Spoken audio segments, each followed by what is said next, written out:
Hi, my name is Tom Scarta. I'm a franchise consultant and I match people with franchise opportunities based on skills and personality, kind of like the eHarmony of business, if you will.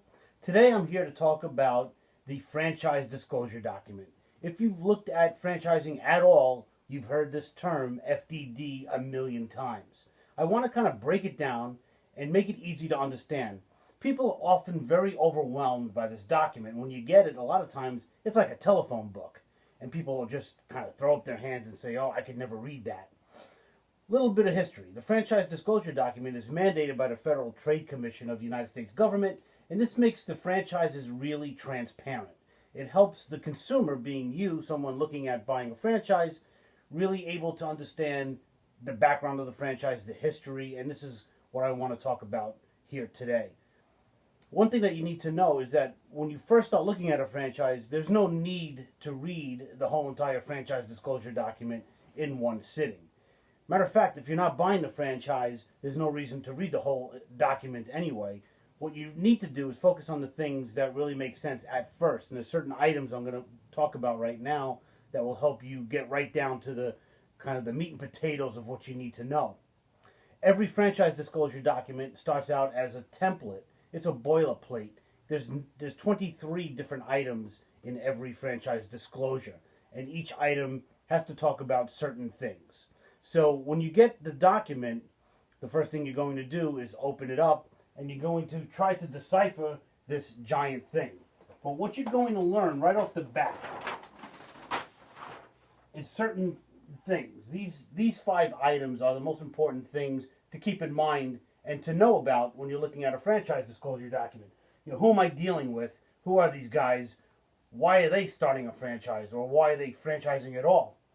What's the cost? Obviously, how much is it going to cost to get into this thing? What's my investment? What do I get? You know, I'm spending a lot of money to buy this franchise. What am I going to get from the franchisor? And what must I do? So once I go into contract or have an agreement with the franchise company, what's my responsibility as the franchisee? And lastly, of course, the first thing most people ask is, how much can I make? What do I make? I'm putting in all this money. I need to know. And we're going to give you all the ways to figure this out. So first, when you open up your document, the things you're going to see are the first 4 items is who you're dealing with, and also the 20th item. So the franchisor, their background, how they got to where they are today, their business experience. Litigation is something really that you should look at right away. Obviously, if there's a lot of litigation, you probably shouldn't go any further with that particular franchise company. And you'll see that any litigation against the franchise company or perpetrated by the franchise company anywhere in the country for the past 10 years will be in this document, which makes everything a lot more clear and transparent for you, the buyer. You'll know if there's any bankruptcy in the history of the franchisor's principals, the presidents, the vice presidents, and those folks. And then item 20 is going to tell you about other background information of the franchises that they might own, or other conglomerates or sub-franchise categories. When you get a little bit deeper into the franchise document, you're going to want to know the cost. Obviously, this is something right away you want to get into the item 5, item 6, and item 7.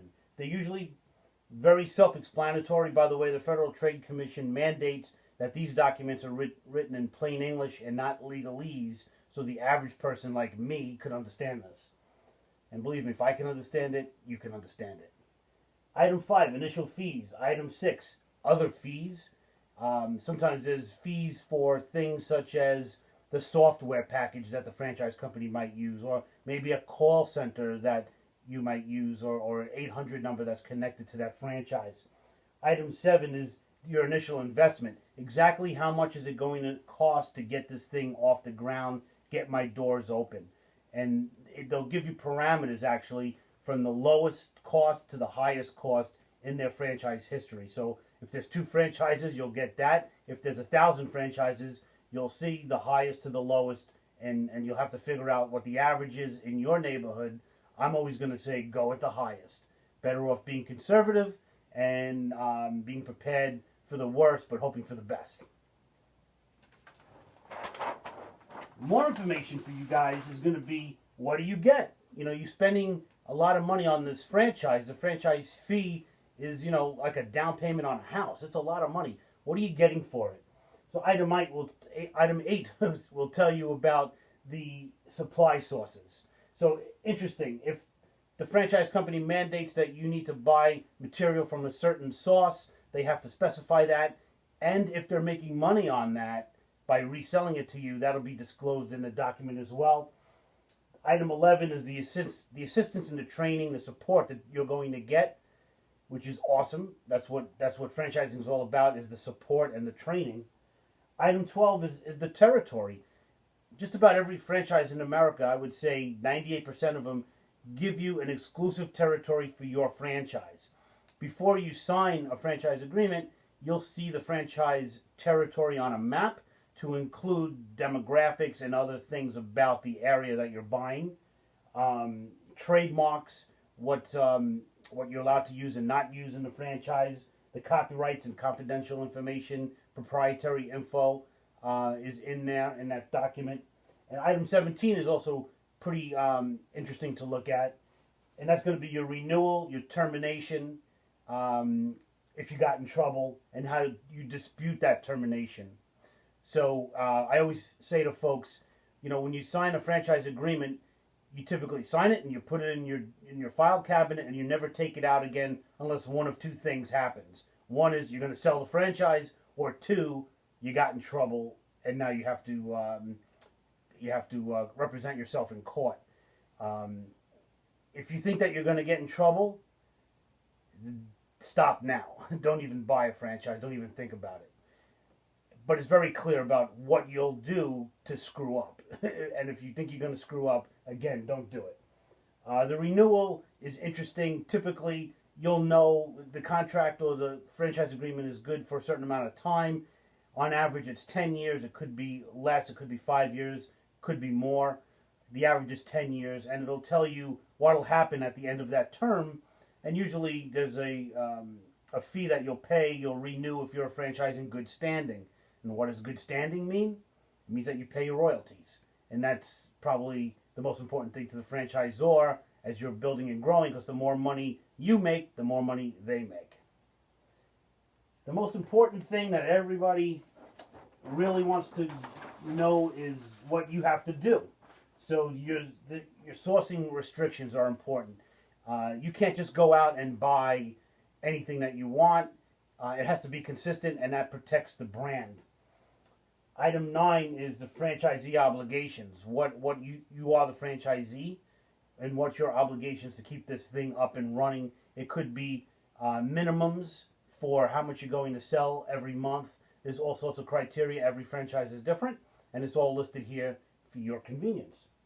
Item 15 is participation in the business.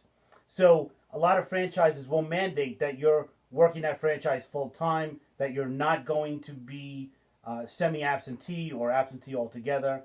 And also there might be some things in there that will say that you need to be up and running or have your store or enterprise up and running within a certain time frame. So the big question everybody wants to know is, how much can I make? What do I make out of this deal, right? So item 19, you're going to hear that phrase item 19 a million times as you go through this franchise exploration. So this is your financial performance representations. Franchise companies are not mandated to give this information out. Obviously, franchises that like to boast about how much their franchisees make will put it in there. Some franchise companies put in very detailed information.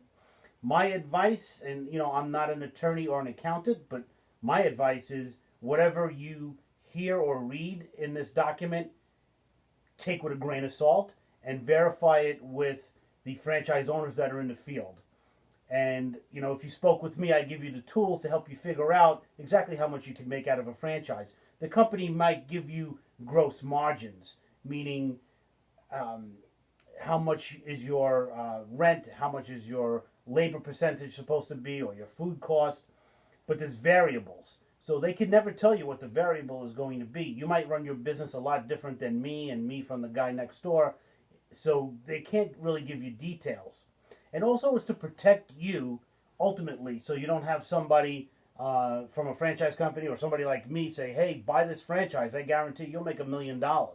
Now, if I do that, that puts me in a really bad position to be sued by you if you don't make $1 million in the first year, right? So they're going to be very careful about the franchise earnings in any franchise.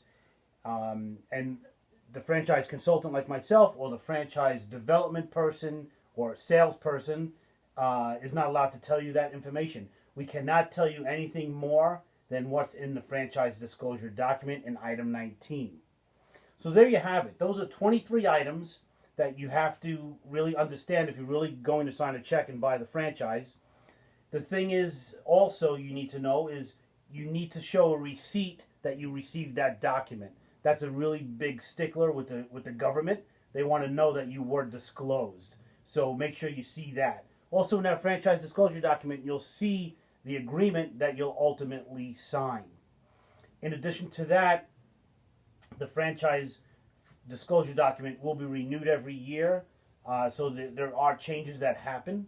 So be aware of when your change, if you're about to buy a franchise, if it's around April-ish, that's usually when the redisclosures happen with the government or the state agencies, and you need to be aware of when that's going to happen, because if it's happening when you're talking to them, they cannot talk to you during that time. So that's just about everything you need to know in a franchise disclosure document. If you need a franchise attorney to help you understand it, that's a great route to go. I do say, though, if you're going to use an attorney, please use a franchise attorney, someone who is really versed in the franchise law. It's very different than regular business law.